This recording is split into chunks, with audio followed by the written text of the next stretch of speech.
It's important to use tables in ways that are accessible to disabled users. There are two ways tables are often used in Word documents. For instance, tables are sometimes used for layout purposes. Here's an example of a table used for layout purposes. Tables that are used for layout purposes often jumble the content when read by disabled users.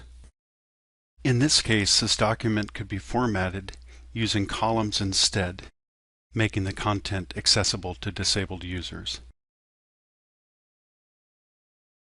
While using tables for page layout purposes is not recommended, you can use tables to present data. These are called data tables. This course schedule is a good example of a data table.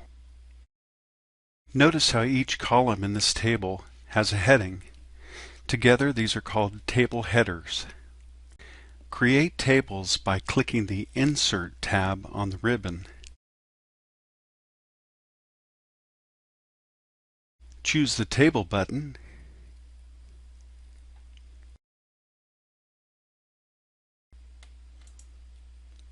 and then the number of cells you desire in the table.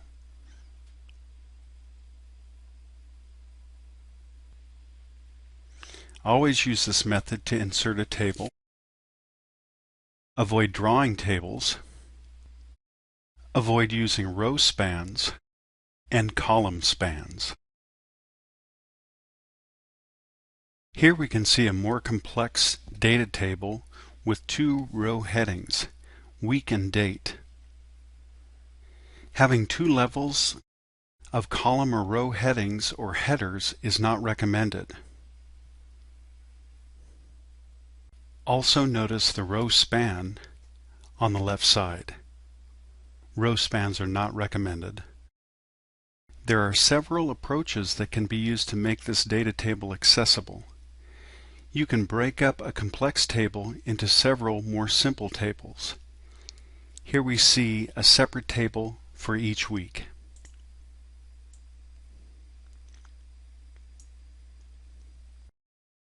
You can also intersperse items such as week designation within the table itself.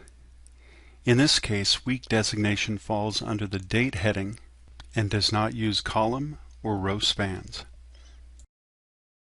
When using data tables, it's good to designate row headings or headers. This helps the disabled user navigate your table and understand its contents.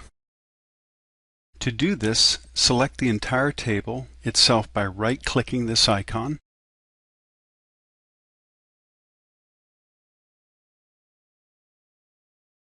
And then choose Table Properties.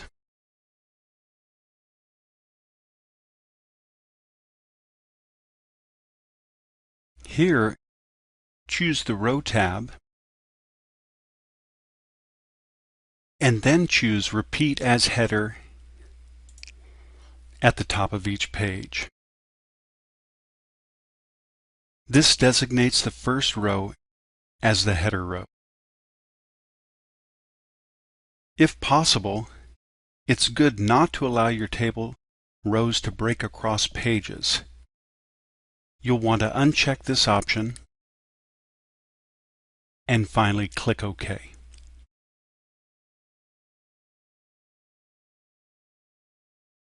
Okay, one last step for our data table.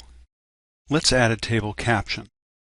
Captions help disabled users understand the content and structure of a data table. Select the entire table itself by right-clicking this icon.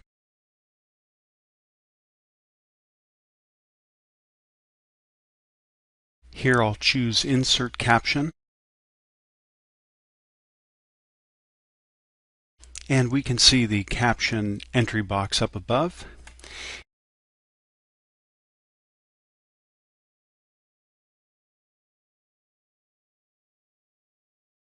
It's good to keep the table number designation.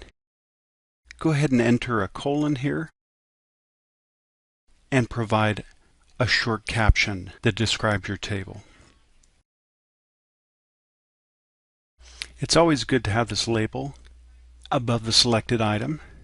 So we'll go ahead and keep these defaults. Now we can click OK.